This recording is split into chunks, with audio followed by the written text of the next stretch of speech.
D-Lo for boxing. Shout out to the LDBC.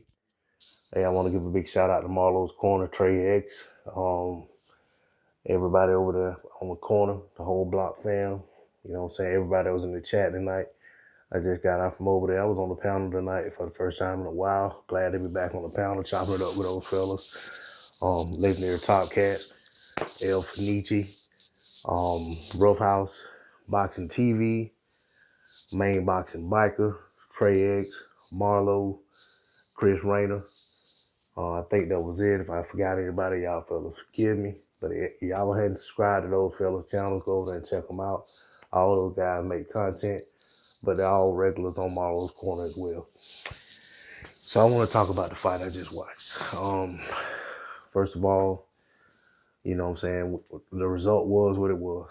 Canelo Alvarez with the unanimous decision. I think it was 115, 113, I believe, on two cards, and then the other one was 117, 111 or something like that, or 118, 112, I believe.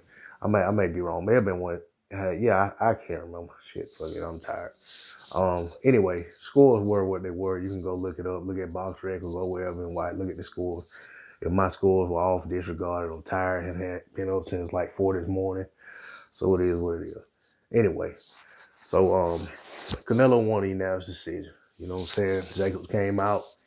He put up a valiant effort. Came up short on the cards. I think anyone who's been watching boxing for the last 10 years knew going in that Daniel Jacobs had to completely and utterly dominate Canelo from the beginning to the end of every single round to have a legitimate shot at winning this fight on the scorecards. And his only legitimate chance to win the fight, you know what I'm saying, was basically to get a knockout, because I feel like he had a better chance at landing the shot to actually knock Canelo out, even though we never seen Canelo down in a fight or knocked out. I feel like that was more realistic than winning every single round from start to finish. I mean, that's hard for anybody to do against another good fighter. But I mean, that was pretty much the hand that he was dealt when he signed and agreed to make this fight. You know what I'm saying? And he wasn't able to get that accomplished. Do I think Daniel Jacobs only won 3 or 4 rounds in the fight? I disagree wholeheartedly that was the case. I feel like you have a better chance in making a case for Canelo only winning 4 to 5 rounds than to make a case for Jacobs only winning 3 to 4 rounds, which is what you know what I'm saying, what it was looking like on that one scoring scorecard.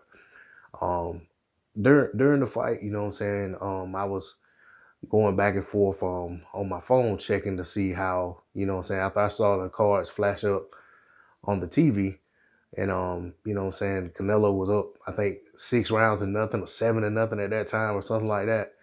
And I was like, man, let's go over to ESPN and take a gander and see how they're scoring the fight. And I saw even on ESPN that Dan Rafael's card was reading 62 going into the 9th round for Canelo.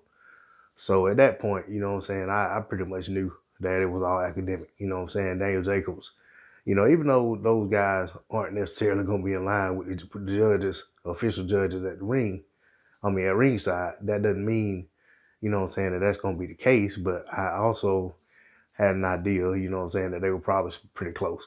And the reason I say that, because, you know what I'm saying, these guys are all in the boxing business. You know what I'm saying? And not to say that they can't call a fight, you know what I'm saying, fairly or unbiasedly, you know what I'm saying? Because they probably really did see the fight that way. But I think in some cases, you know what I'm saying, some of these people are trained to see fights a certain way. You know, we were chopping it up after the fight, and Rough House Boxing TV brought up a point, and he said, you know, it kind of seems like whatever, I think Ruff was the one who said this, that no, Trey X said this. He said, however whatever Canelo does well in a fight, he thinks the judges tend to score the rest of the fight with whatever he's doing well. You know, fights are scored on ring generalship, effective aggression, defense, you know, so forth and so on. And it's like, if Canelo's defense is on point in round 1 and the rest of his game is shit, then the judges are probably gonna score the rest of the fight on good defense. Or when his defense goes down and he looks good in ring generalship, they're gonna score ring generalship. So it's basically like whatever he does good, that's what we're gonna score that round on. Not necessarily the whole fight, but whatever he does good in a round, that's enough to win the round. And I know that my opinion may not be a popular opinion of some with some, but it's okay. It's my opinion. I'm entitled to it, just like everyone else is entitled to their opinion. Everyone else is entitled to go on and make a video about their opinion of the fight.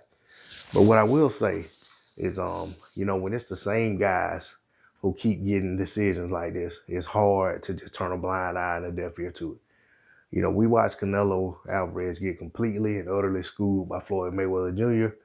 Yet CJ Ross had the cards 114, 114 a draw. You know what I'm saying? When Canelo was it's hard to find more than 2 rounds to get Canelo in that fight. We watched Canelo fight Triple G to a back and forth affair where no fighter really separated themselves in that first fight. And Adelaide Bird had Canelo winning the fight wide. I think it was like 117, 111. You know what I'm saying? And the second fight also, you know what I'm saying, was just as close as the first in my opinion. But I know people were tired of Triple G at that point.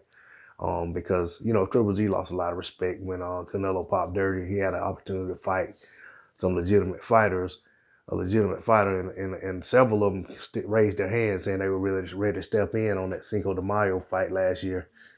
And I think that was last year.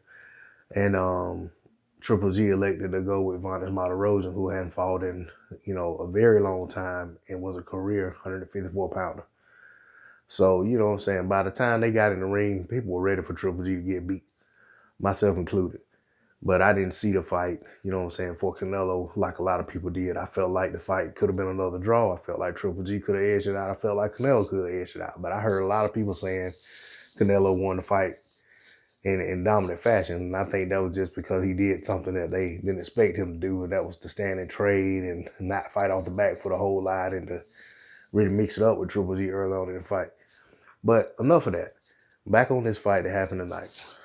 Daniel Jacobs, in my opinion, you know what I'm saying, in the early, I'll say first, second round, I felt like he was fighting off the back foot a little too much, but I felt like he was still landing the cleaner, more effective punches. And I felt like at best you could give Canelo 1-1 in the first 2 rounds. You know what I'm saying? And by round 3, I felt like Daniel Jacobs had pretty much got in his groove. And I felt like he was winning rounds. He was putting rounds in the bank. You know what I'm saying? With clean punches, ring generalship. I felt like he was dictating the pace of the fight. I felt like he was making Canelo work when Canelo didn't want to work. And I felt like Canelo was getting gassed out as we've seen him do in other fights. And, you know what I'm saying? I just felt like Daniel Jacobs was doing the better work, landing the more chilling punches. I think he was doing more of it. You would have Canelo land 1 or 2 hard shots, and I think he was getting the rounds based off of that when Daniel Jacobs was doing the same thing, plus landing way more jabs. But, you know what I'm saying? And, of course, you can go look at the punch stats, and the punch stats tell a different story because for some reason, you know what I'm saying, Jacob had to land 4 punches before 1 would count. But I don't score fights off of punch stats. I score fights off what I'm seeing in the ring. So, but you know what I'm saying, that's just what I like. You know what I'm saying? So I can't sit there and say that somebody else's card is dead wrong. But I feel like, in my honest opinion, I felt like the wrong man got his hand raised. I felt like if anybody won that fight, it was Daniel Jacobs.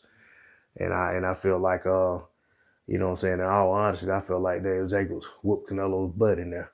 You know what I'm saying, round after round, with exception of a few here and there. But I felt like, you know what I'm saying, the close rounds, they were close, you know what I'm saying, because, there were points where Jacobs were outlanding Canelo, but then he let Canelo take the play midway through the round, but then at the end, it's like he take it back. So there were a few close rounds in there. But I don't feel like every close round should go to Canelo. You know what I'm saying? Nor do I feel like every close round should went to Jacobs. But I felt like there were more clear rounds for Jacobs than there were for Canelo.